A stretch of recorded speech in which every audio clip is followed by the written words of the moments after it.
We have a massive report regarding the Sixers' intentions of what they want to do with that third pick. In typical Daryl Morey fashion, he is cornering the market and deciding what the best offer could be, with some seeming skepticism over the possibility of Ace Bailey. Could Cam Johnson end up being the biggest prize return of this draft pick? I want to break down the latest report from Zanfanici for what he's hearing, why the Sixers are skeptical, and what potential trade could be on the table. Now, we know that this franchise received a little bit of life by retaining their first-round draft pick, by possessing the third overall pick, but as we know with Daryl Morey, he is going to leave no stone left unturned. He will talk to every team in the NBA trying to decide what the best route to improving the Sixers team is. We got some pretty surprising news and stuff I think is kind of interesting regarding his status with the third pick. So doing a dive into this report from Zanfanici here, there is a lot to discuss here. I'm writing this on The Athletic, and he writes, "It's expected that the Sixers will listen to offers for number 3, but it's unclear who the team would take if it stays.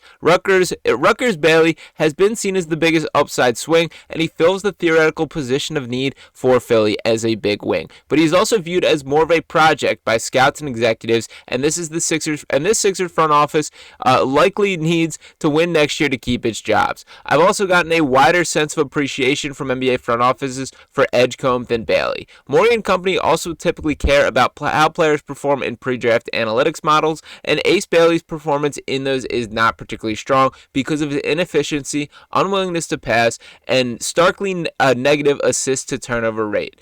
Models are far from the be-all, end-all for the Sixers, who've hired a robust scouting department and intel staff in recent years under Morey, led by VPs of player personnel Prosper Caragua and Ariana Adranima there.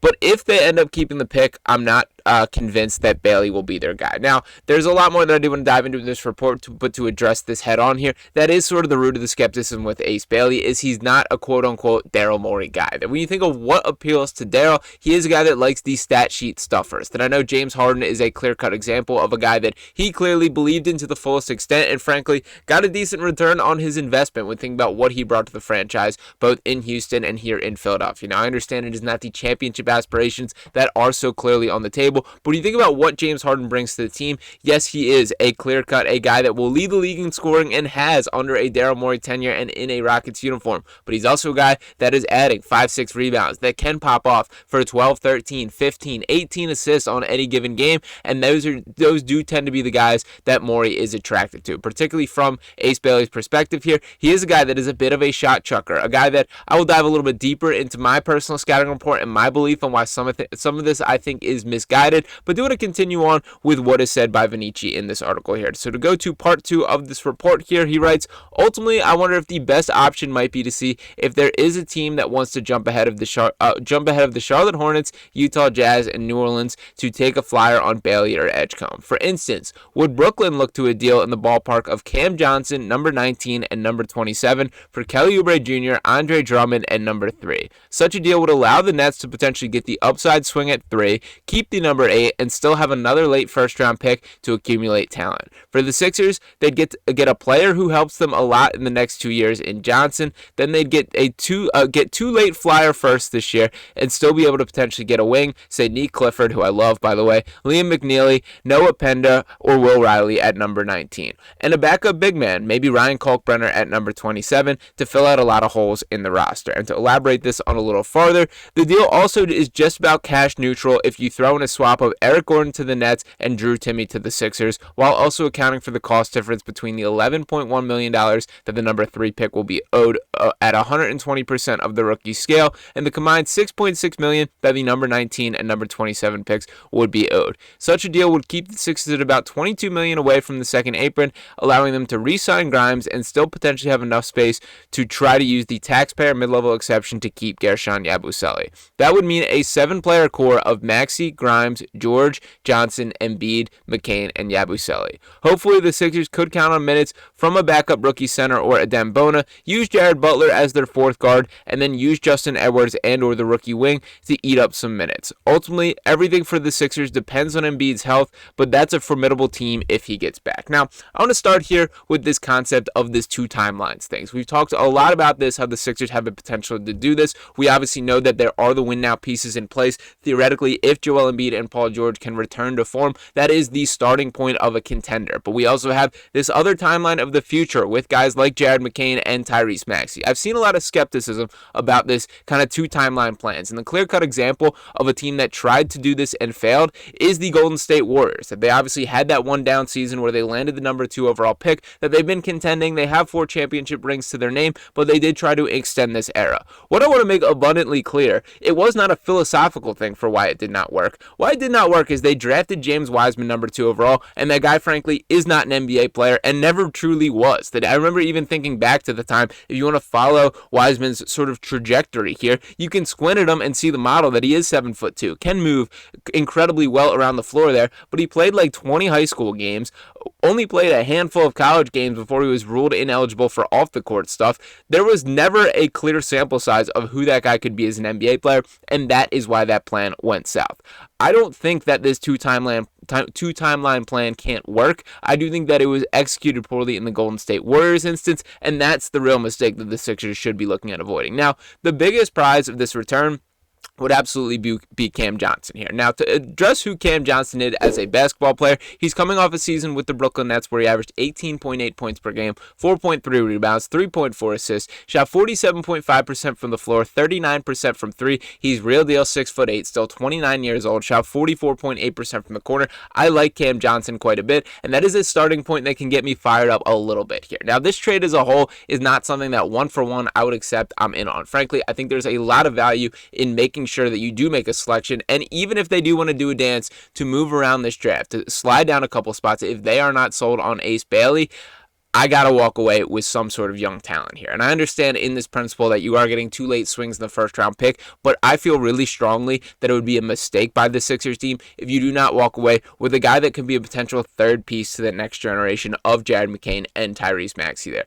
That is the timeline that I think they must invest in, and I understand that winning now is still important and has to be sort of at the priority of things, but I do think you can accomplish both by straight up making this draft pick here. Now, to give a little more insight on what Sam Benici is hearing and reading here, he writes, if I had to guess the Sixers' direction, and I can't emphasize enough that this is just my read, I would put both Edgecombe and Knuppel as more likely than Bailey if they keep the pick. That is obviously subject to change over the next month as the team brings in prospects for workouts and continues to work through its process. But both those guys tick more boxes for me with the Sixers than Bailey does. And this once again refers to this concept of who Daryl Morey is looking for in a player. There are exceptions to every rule, and frankly, I think Ace Bailey is one of them. Taking Knuppel at 3 or Knuppel at 3, for me would be malpractice there. Now, I like Con as a player. I do think that there is absolutely a likely world where he's like a 10-year NBA vet who sticks around for quite some time, who's really effective when we look back at as one of the better players in this draft, but there's also a really limited ceiling in what he's going to be. He's going to be a bottom line starter, a 4th or 5th starter type guy, or a rotational type piece. That is not a guy I'm willing to take a chance on with a 3rd overall pick. To contrast that, and by the way, to throw VJ Edgecombe in the same mix here, I like VJ. I'm not an anti-VJ Edgecombe guy by any means, and he's a guy that I do think is going to have a wildly successful NBA career. But he's also measures in at 6'4", and when we start to have these conversations about how this all can work with Jared McCain, with Tyrese Maxey, with Quentin Grimes, I think adding another guy below 6'5", below 6'6" to that mix is really dangerous from a roster construction standpoint. And again, I like VJ. I think that he will be one of the more day one impact rookies because of what he brings to the table defensively. But when we're talking about actually taking a swing at what is the best direction for this organization, I think there's been a lot more criticism to Ace Bailey than he deserves. Now, we did get a report from Jonathan Givony, who's one of the top draft guys out there, a guy whose opinion I respect quite a bit, and he talked about, quote, I love Ace Bailey, and if I'm Philadelphia, I'm 100% drafting him at 3rd. And that is how I feel in this situation. I'm in on the Ace Bailey experience, and I will tell you exactly why. For starters, we can see the tools, that he is 6'9". I think he's been underrated defensively for what he brings to the table. There are things that he has to fix as far as his play style, some of the shot selection and stuff. There's absolutely things that need to be cleaned up, but I do want to start by the point by saying I started off this season a little bit of an Ace Bailey skeptic, that I don't love the shot diet. I do think that he's too reliant on those tough twos, but I'm willing to grant him a little bit of an excuse for when he's looking off guys at Rutgers who shot below 30% from 3 surrounding him. It's going to be a different story when you are at the NBA and you're sharing the floor with guys like Tyrese Maxey, Paul George, Jared McCain there. You can't play the same way, and this is not just unique to the Sixers. This is the entire NBA will look at him differently of that does not fly here. I do believe that he will adjust to that. I'm willing to grant him at least that opportunity. The skills are there, and the other part that I want to make clear, I did get a chance to go check out Ace Bailey and Dylan Harper in person. It was a Rutgers versus Penn State game that I went and checked out. The number one takeaway that I walked away from that game is Ace Bailey cares. The level of competitiveness that he played with, competing on both sides of the floor, having a real motor on him, that's what makes me buy into this. If you give me that level of skill or that skill set that he possesses with a genuine heart, a genuine will to compete, I'm willing to bet on that guy there. And we're seeing plenty of guys praise. Paul George himself is front and center, talking about that he would take Ace Bailey number one overall. I think Paul George can chill a little bit with those conversations there, as this is a Daryl Morey decision. But the bottom line is, this guy does seem to have the respect of the basketball community a lot more than the analytics community, which I think is a bit telling there. We get lost in the VORP and the efficiency and all these conversations that sometimes we overthink things. It was a brutal collegiate situation that Ace Bailey was in at Rutgers. Not a ton of talent around him, poor coaching to be perfectly upfront about it, and frankly, I can overlook a lot of the things that I think are being held against him. He is not perfect. There will be the ups and downs, and sure, it is fair to assess he's a bit more of a project than one would think,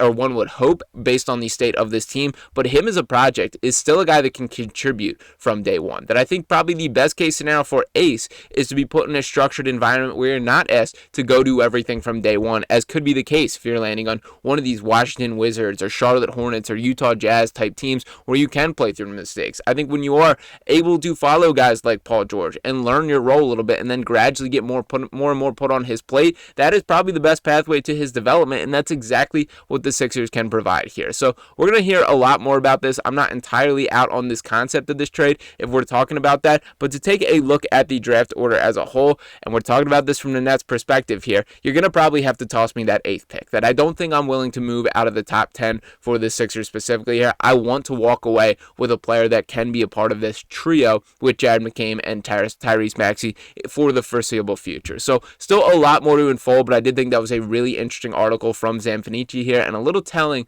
for the process going on behind the scenes. I expect a ton more rumors to be going down before the draft. Again, as we know, Daryl Morey is going to work those phone lines and decide what is overall best, but some pretty intriguing conversation points right there. So do want to hear from you guys in the comments. Your thoughts on that. Does Cam Johnson move you in that same way? Are you locked in on Ace Bailey being the guy, or are you out on him in the same way that Vinici is alluding to, believing that Daryl Morey may be feeling as well? Drop all those thoughts below. We're going to be all over everything leading up to the draft and beyond, so make sure you're tapping in with us here at Sixers Digest. If you have not already, make sure you're smashing that subscribe button, dropping a like on this video here, any comments you have below, and I'll be back talking to you next time. Peace.